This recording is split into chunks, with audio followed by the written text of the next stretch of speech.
Nuklearna elektrarna Krško, zaposleni v nuklearni elektrarni, odgovorno obvladujemo tudi situacijo, ki jo doživljamo trenutno.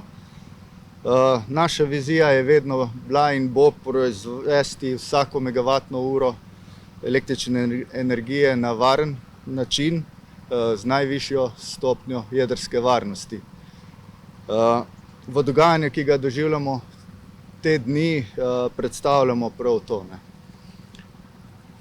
Mogoče bi za začetek povzel kronologijo malo dogodka, čeprav ste bili o njej že obveščeni sprotno. Pa bi mogoče začel z tako imenovanim obratovanjem elektrarne na 100% moči, ki smo ga nekako vzdrževali do prejšnje srede, od remonta 2022 naprej. Namreč osredotočil bi se na ta parameter, ki nas je pripeljal v takšno stanje, kot je. Gre za spremljanje in izračun puščanja primarnega sistema z vsemi komponentami, ki so zraven, in je del našega vsakdanjika. Njegove omejitve pa so zapisane v tako imenovanih tehničnih specifikacijah, ki je nekakšna interna zakonodaja obratovanja naše elektrarne. Seveda, varnostno kulturo, ki smo jo vzpostavili, nam narekuje, da na vsako spremembo, sploh pa takšno, reagiramo promptno. In tako je v noči iz 4. na 5. oktober bila zaznana povišana vrednost tega puščanja. Operaterji so to zaznali in ta parameter je bil znotraj omejitev tehničnih specifikacij. Je pa to bil pogoj za vstop v tako imenovani abnormalni postopek, po katerem so operaterji postopali. In lahko povem, da podoben scenarij redno treniramo v simulatorski zgradbi, na popolnem simulatorju elektrarne. In je tak scenarij večkrat vključen tudi v scenarij, v izpitni scenarij ob licenciranju osebja, operaterjev. Torej, odziv na takšna odstopanja je nekaj, kar nas ne preseneča. Kot smo javljali, bil je vstop v zadrževalni hram že takoj v jutranjih časih v četrtek 5. oktobra na moči. Vstop v reaktorsko zgradbo je možen na moči, na 100% moči. Seveda so nekateri prostori nedostopni. Takrat tega aktivnega puščanja nismo našli, locirali, zato je padla odločitev, da zaustavimo elektrarno. In potem v naslednjih obdobjih smo ponovili inšpekcije, nekako locirali, kje to puščanje naj bi bilo. Ker je puščanje bilo locirano na mestu, kjer so bile povišane temperature, smo se odločili, da elektrarno ohladimo, da pripravimo varen dostop delavcem, da pregledajo situacijo, kje to puščanje je. Tako da smo v nedeljo, v času nedelje, našli to puščanje in ga locirali.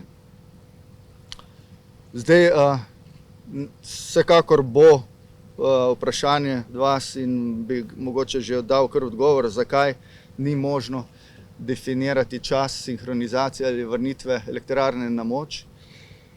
Zdaj, to puščanje, ki ga danes v tej kondiciji elektrarne, ki je danes, ni več prisotnega zaradi razbremenitve primarnega dela,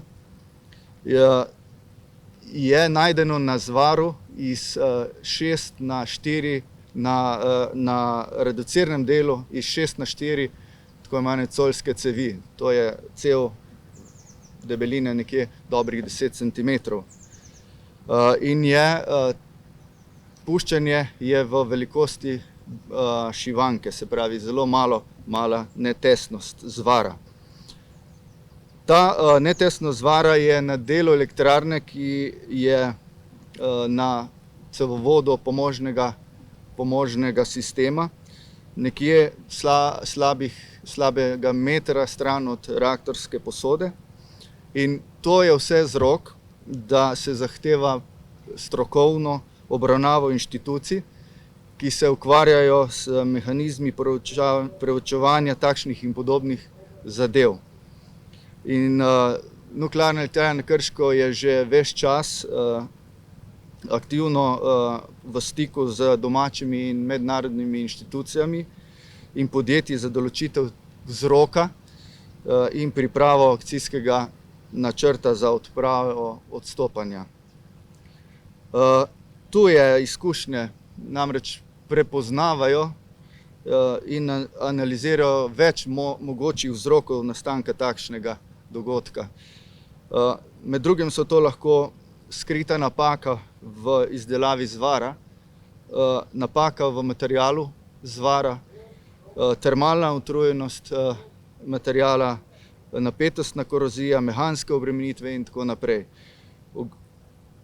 Konec koncev potrebna bo temeljita diagnostika, tudi porušitvene in neporošitvene preiskave cevovodov, analitično podporne študije in eventualno tudi licenciranje metod sanacije. Torej nekakšna temeljita analiza temeljnega vzroka.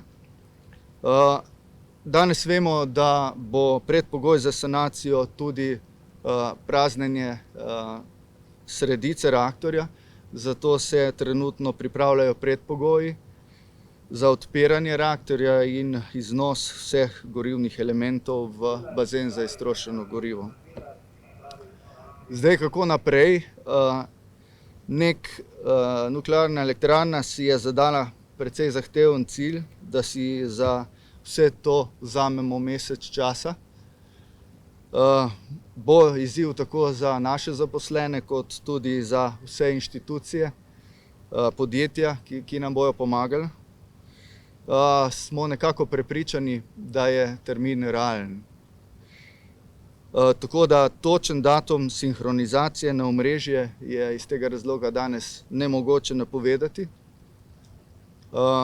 Vsekakor pa želimo to težavo, s katero smo soočeni, odpraviti strokovno, profesionalno, kvalitetno, da NEK nadaljuje začrtano pot proti dolgoročnemu, varnemu in stabilnemu obratovanju.